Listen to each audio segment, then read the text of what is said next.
Hello दोस्तों, स्वागत है आपका इलेक्ट्रॉनिक्स फॉर यू पे। दोस्तों, इस वीडियो में मैं 8051 माइक्रो कंट्रोलर के डेटा ट्रांसफ़र इंस्ट्रक्शंस डिटेल में एक्सप्लेन करने वाला हूँ।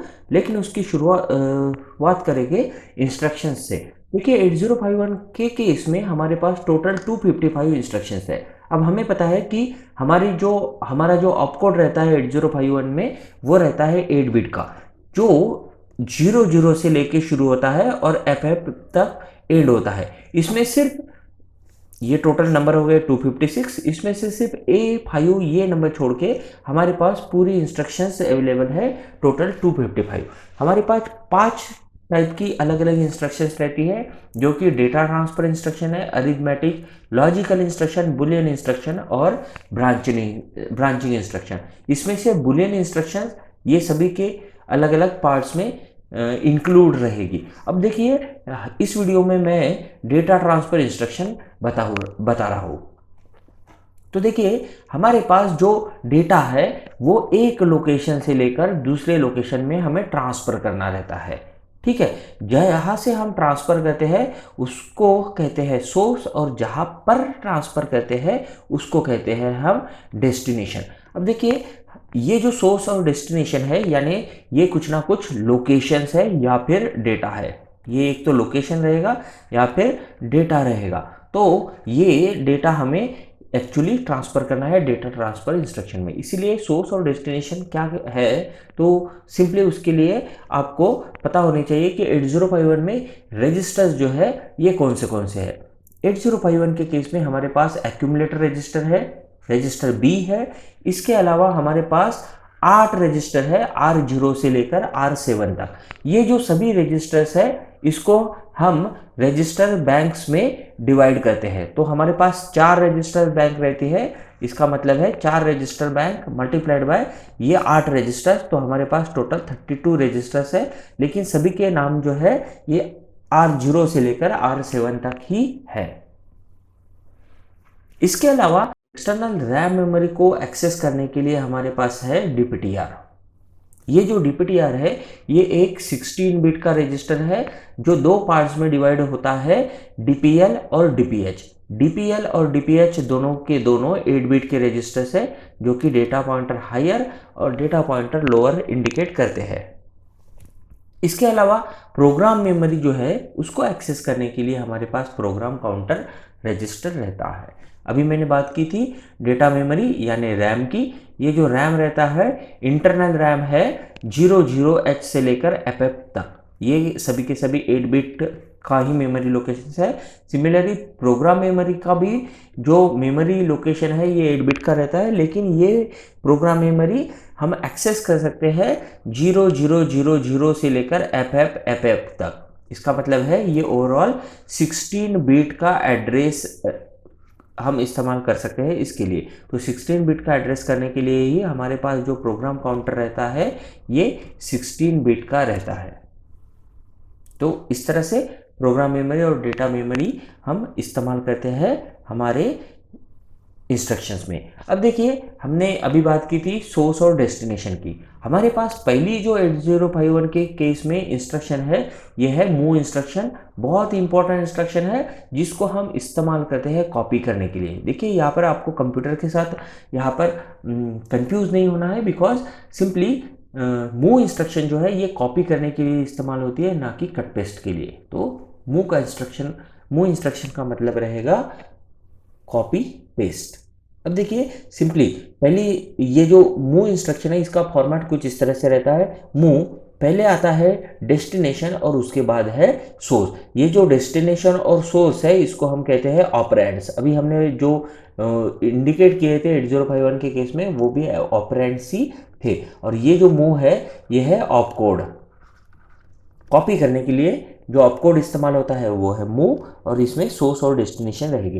राइट हैंड पे हमेशा सोर्स रहता है और लेफ्ट साइड पे हमेशा डेस्टिनेशन रहेगा, और इनको सेपरेट किया जाता है इस कॉमा से। अब इसके जो एग्जांपल्स है कुछ इस तरह से दिखाई देंगे।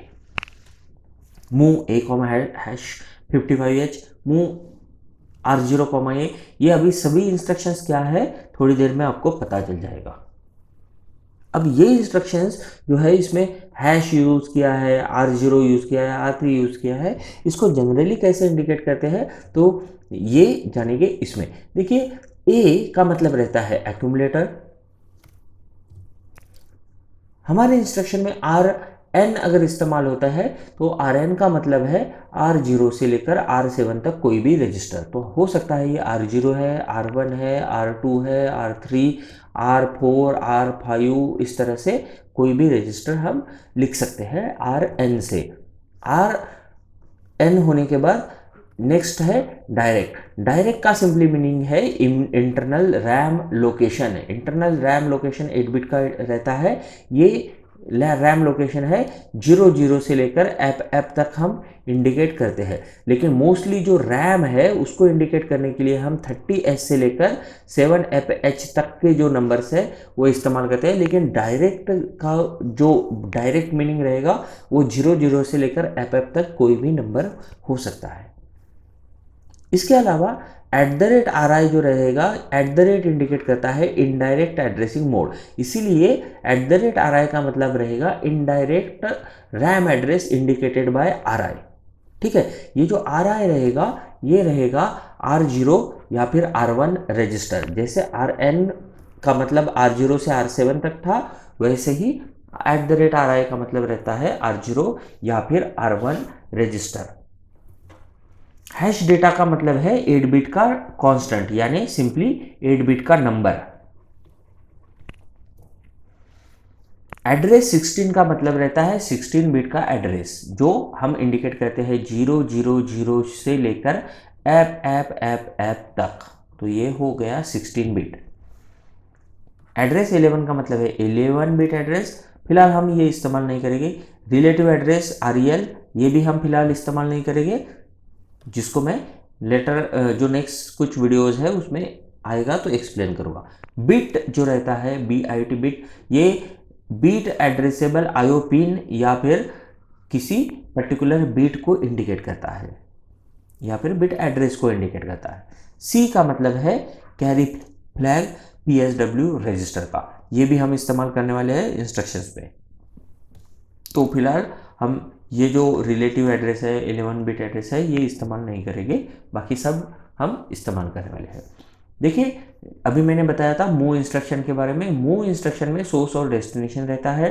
राइट हैंड पे जो रहेगा सोर्स रहेगा और लेफ्ट साइड पे जो रहेगा ये रहेगा डेस्टिनेशन। तो सोर्स का डेटा डेस्टिनेशन में कॉपी करना है, आपको इतना ध्यान में रखना है। तो हर एक इंस्ट्रक्शन के लिए अब यही अप्लीकेबल रहेगा। मूव A, अभी मैंने Rn का मतलब बताया था R0 से लेकर R7 तक कोई भी रजिस्टर। तो ये इंस्ट्रक्शन कुछ इस तरह से हो सकती है। मूव A, R1 या फिर R2, R3, कुछ भी रजिस्टर रह सकता है। R3, मूव A, R3 का मतलब रहेगा R3 का डेटा एक्यूमुलेटर में कॉपी करो। नेक्स्ट इंस्ट्रक्शन है मूव A, डायरेक्ट। डायरेक्ट का मतलब मैंने अभी बताया था indirect RAM location. Indirect RAM location कुछ इस तरह से इंडिकेट करता है। देखिए ये इंस्ट्रक्शन हो सकती है मूव A, 50H। अब ये जो 50H है ये सिंपली एक मेमोरी एड्रेस है। 50H पर जो डेटा है, 50H इस मेमोरी लोकेशन पर जो डेटा है वह एक्यूमुलेटर में कॉपी होगा। मूव A, @RI, ये इनडायरेक्ट एड्रेसिंग मोड का एग्जाम्पल है। देखिए RI जो एड्रेस इंडिकेट कर रहा है ये RI यानी R0 या फिर R1 रह सकता है। फॉर एग्जाम्पल R0 में अगर एक नंबर सेव है, let us say that R0 में है 30H, तो इसका मतलब है 30H पर का जो डेटा है वो इस एक्यूमुलेटर में कॉपी करो। 30H में जो डेटा रहेगा, जैसे प्रीवियसली हमने कहा था कि 50H का डेटा एक्यूमुलेटर में कॉपी करो, सिमिलरली यहाँ पर A, @RI का मतलब रहेगा जो इनडायरेक्ट एड्रेस R0 इंडिकेट कर रहा है उसका डेटा एक्यूमुलेटर में कॉपी करो। नेक्स्ट इंस्ट्रक्शन है move A, hash data. Hash data का मतलब रहता है हमेशा नंबर। ये इमीडिएट एड्रेसिंग मोड का एग्जांपल है। यहाँ पर जो भी नंबर रहेगा, फॉर एग्जांपल डेटा की जगह पर यहाँ पर है 20H, तो ये 20H हो गया नंबर, ये 20H कॉपी हो जाएगा एक्यूमुलेटर में। मूव Rn, A, देखिए यहाँ पर सोर्स और डेस्टिनेशन इंटरचेंज हो गए हैं। इसका सिंपली मीनिंग रहेगा एक्यूमुलेटर का डेटा रजिस्टर में कॉपी करिए। मूव आरएन कॉमा डायरेक्ट का मतलब रहेगा डायरेक्ट मेमोरी एड्रेस जो इंडिकेट कर रहा है। फॉर एग्जांपल यहाँ पर अगर 22H है, 22H इस मेमोरी का डेटा रजिस्टर Rn जो R0 से लेकर Rn तक कोई भी रजिस्टर रहेगा वहाँ पर ये डेटा कॉपी करो। Move Rn comma hash data, अब ये डेटा कुछ भी रह सकता है, ये जो नंबर है ये यहाँ पर रजिस्टर में कॉपी करेगी। मूव डायरेक्ट कॉमा ए यानी एक्यूमुलेटर है, यहाँ पर सोर्स है एक्यूमुलेटर है, एक्यूमुलेटर का डेटा जो डायरेक्ट एड्रेस यहाँ पर इंडिकेट हो रहा है इंटरनल रैम एड्रेस उस पर कॉपी कीजिए। मूव डायरेक्ट कॉमा आरएन का मतलब है आरएन का जो डेटा है रजिस्टर का डेटा वो इंटरनल रैम लोकेशन पे कॉपी करो। मूव डायरेक्ट कॉमा डायरेक्ट, यहाँ पर हो सकता है ये कुछ इस तरह से लिखा है मूव 30H कॉमा 35H, इसका मतलब है 35H का डेटा यहाँ पर 30H में कॉपी हो जाएगा। आपको दोस्तों एक और चीज़ यहाँ पर ध्यान में रखनी है कि जो हम बोल रहे हैं डेटा कॉपी होगा, कॉपी का मतलब है जो 35H में फॉर एग्जांपल अगर नंबर स्टोर है 10 और 30H पे अगर नंबर स्टोर है 20, तो यहाँ पर 35H का ये जो 10 है ये 30H में कॉपी हो जाएगा, यानी 30H का भी अभी नंबर हो जाएगा 10, और जो 35H का डेटा है वो वैसा ही रहता है, यानी सोर्स का डेटा जो है वो वैसा ही रहेगा, सिर्फ चेंज होता है डेस्टिनेशन वाला data. Move direct comma @RI, यहाँ पर @RI जो यानी इनडायरेक्ट एड्रेसिंग है, यहाँ पर इंटरनल रैम एड्रेस उसका पर का डेटा यहाँ पर डायरेक्ट रैम में कॉपी कीजिए। Hash move direct comma hash data यानी 8 बिट का डेटा यहाँ पर मेमोरी लोकेशन पे कॉपी होगा। एक्यूमुलेटर का डेटा यहाँ पर इंटरनल रैम लोकेशन में कॉपी हो जाएगा इनडायरेक्टली। सिमिलरली मेमोरी जो डायरेक्ट मेमोरी है उस पर का डेटा यहाँ पर इनडायरेक्टली रैम पे कॉपी हो जाएगा। आखिरी इंस्ट्रक्शन है move @RI comma hash data, यानी 8 बिट का डेटा यहाँ पर इंटरनल रैम लोकेशन इनडायरेक्टली जो इंडिकेट कर रहा है RI उस पर कॉपी हो जाएगा। तो ये हो गई सभी के सभी मूव इंस्ट्रक्शन जो बाइट से रिलेटेड है। बाइट से यानी यहाँ पर हम एक बाइट का डेटा डायरेक्टली ट्रांसफ़र कर रहे थे। नेक्स्ट इंस्ट्रक्शन जो है ये है मूव, लेकिन ये इंस्ट्रक्शन है C कॉमा बिट या फिर बिट कॉमा C। बिट का मतलब हो सकता है कोई पोर्ट 1.1, इसका मतलब है P1.1 यानी सिंपली P1.1 का डेटा यहाँ पर कैरी फ्लैग पर कॉपी हो जाएगा। सिमिलरली कैरी फ्लैग का डेटा भी हम पर्टिकुलर बिट पर कॉपी कर सकते हैं। ये हो गई बुलियन इंस्ट्रक्शन से related data transfer instruction. Next instruction जो है ये है मूव, लेकिन ये स्पेशल इंस्ट्रक्शन है move 16 bit data transfer involving DPTR। यहाँ पर डेटा जो है ये 16 बिट का रहेगा। देखिए move DPTR comma hash data, ये कुछ इस तरह से हो सकता है मूव DPTR कॉमा हैश, यहाँ पर हो सकता है 2000H है और इसका मतलब रहेगा ये 2000H इस DPTR में कॉपी करो। DPTR एक 16 बिट का रजिस्टर है जिसको अभी मैंने बताया था दो पार्ट में हम डिवाइड करते हैं, DPH और DPL। लोअर बाइट जो है ये है 00 और हायर बाइट ये है 20H। तो हायर बाइट DPH पे कॉपी हो जाएगी और DPL पे 00।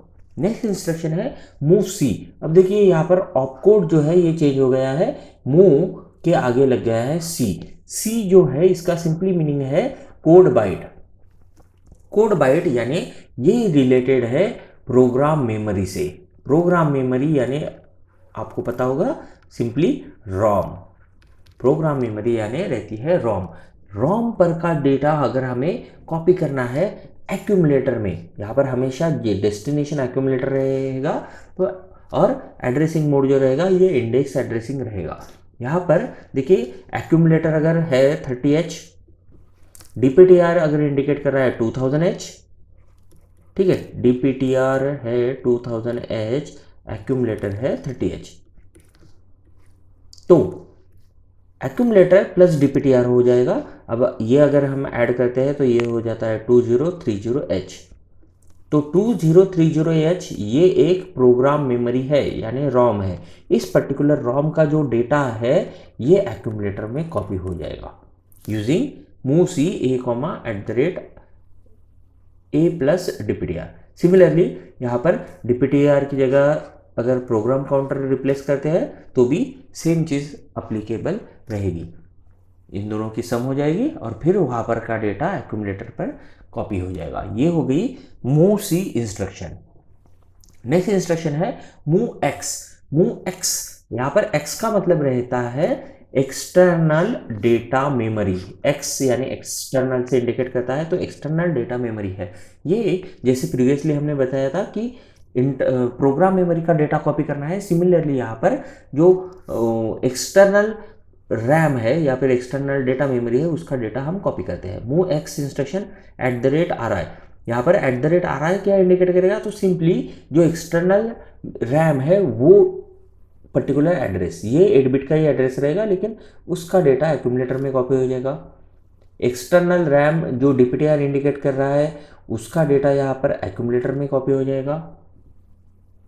सिमिलरली एक्यूमुलेटर का डेटा इंटरनल इनडायरेक्ट, अब ये देखिए सभी के सभी इनडायरेक्ट एड्रेसिंग मोड है, ये आपको फिर से मैं एक्सप्लेन नहीं करूँगा डिटेल में, लेकिन सिंपली एक्यूमुलेटर का डेटा DPTR जो एड्रेस इंडिकेट कर रहा है उस पर्टिकुलर एड्रेस पे कॉपी हो जाएगा। ये इस तरह से इनडायरेक्ट एड्रेसिंग मोड वर्क करते हैं। तो ये हो गई MOVX इंस्ट्रक्शन। नेक्स्ट टाइप की जो इंस्ट्रक्शंस है ये है पुश एंड पॉप इंस्ट्रक्शन। देखिए ये पुश और पॉप इंस्ट्रक्शन ये दोनों के दोनों रिलेटेड करते हैं स्टैक से। अब स्टैक आपको अगर डिटेल में पता नहीं है तो फिलहाल सिर्फ इतना समझ लीजिए, ये इंटरनल रैम लोकेशन रहते हैं। तो इस RAM sequential RAM location, sequentially इस रैम का डेटा अगर हमें एक्सेस करना है तो हम पुश और पॉप इंस्ट्रक्शन इस्तेमाल करते हैं। पुश में क्या होगा, सिंपली जो रैम एड्रेस है, स्टैक पॉइंटर का एड्रेस है, स्टैक पॉइंटर का एड्रेस पहले इंक्रीज होता है और फिर उस पर का जो डेटा है इस पर्टिकुलर लोकेशन पे यहाँ पर सेंड होगा। तो यहाँ पर जो दिख रहा है आपको 40H या फिर DPTR ये डेस्टिनेशन है इस केस में, ठीक है। तो सिंपली ये पुश इंस्ट्रक्शन है। पुश इंस्ट्रक्शन हम इस्तेमाल करते हैं, हमारे पास डेटा है, हम स्टैक पॉइंटर पे वो पर्टिकुलर रैम एड्रेस पे भेजेंगे। और पॉप इंस्ट्रक्शन हम डेटा निकालने के लिए यानी डेटा एक्सेस करने के लिए इस्तेमाल करते हैं। पॉप 40H का सिंपली मतलब रहेगा यहाँ पर हमारे पास ये जो 40H एड्रेस है इस पर का डेटा हम निकाल रहे हैं हमारे स्टैक के लिए। तो ये पुश और पॉप इंस्ट्रक्शन हो गई, जो मैं नेक्स्ट वीडियो में बहुत अच्छे से एक्सप्लेन करूँगा। तो आपको अगर पुश और पॉप जानना है तो इसका जो नेक्स्ट वीडियो रहेगा वो डिटेल में आपको देखना पड़ेगा। नेक्स्ट इंस्ट्रक्शन जो है यह है XCH इंस्ट्रक्शन, जिसका सिंपली मीनिंग है एक्सचेंज। इसके लिए जो ऑपकोड यूज करते हैं ये है XCH। हमें क्या करना है, तो कंटेंट यहाँ पर एक्यूमुलेटर के और जो यहाँ पर राइट साइड में दिया रहेगा उसके साथ इंटरचेंज करना है। सिंपली क्या है, तो फॉर एग्जांपल एक्यूमुलेटर में यहाँ पर है 20H और RN है या फिर जो भी राइट साइड पे लिखा रहेगा R5 है फॉर एग्जांपल, तो R5 में अगर 30H है तो एक्सचेंज का मतलब रहेगा ये दो कंटेंट जो है ये एक्सचेंज होते हैं।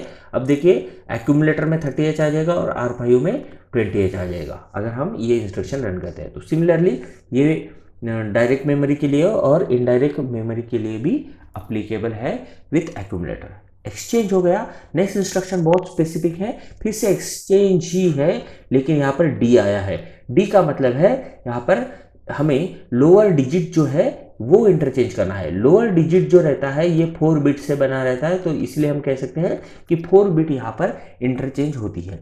अब ये कैसा है, तो सिंपली मैं फिर से एक्सप्लेन करूँगा। देखिए यहाँ पर अगर आपके पास कोई नंबर है, फॉर एग्जाम्पल एक्सचेंज A, या फिर कोई भी इंस्ट्रक्शन है, यहाँ पर देखिए इस केस में अगर एक्यूमुलेटर में है 50H और जो यहाँ पर @RI इंडिकेट कर रहा है यानी इंटरनल रैम एड्रेस इनडायरेक्टली जो इंडिकेट कर रहा है उसके पास जो डेटा है सपोज वो है 25H। अब देखिए जैसे ही XCHD ए कॉमा @RI ये इंस्ट्रक्शन रन होगी, उसके बाद क्या होगा, तो हायर बाइट जो है वो वैसे ही रहेगी। हायर बाइट यहाँ पर 2 है, यहाँ पर 5 है, सिर्फ इंटरचेंज हो गए ये लोअर बाइट। तो ये जो 5 है ये इधर आ जाएगा, तो एक्यूमुलेटर की कंटेंट जाएगी हो जाएगी 55H, और ये जो 0 है ये इधर चला जाएगा। इसीलिए @RI की जो कंटेंट है ये हो जाएगा 20H। तो इस तरह से ये सिर्फ लोअर बाइट जो है ये इंटरचेंज यहाँ पर होता है SCH D इस इंस्ट्रक्शन में। तो इस तरह से हमने अलग अलग टाइप की डेटा ट्रांसफ़र इंस्ट्रक्शन देखी, जिसमें मैंने करीब करीब सभी इंस्ट्रक्शन कवर की है। सिर्फ पुश और पॉप इंस्ट्रक्शन अगर आपको देखनी है तो उसके लिए आपको नेक्स्ट वीडियो का इस्तेमाल करना पड़ेगा।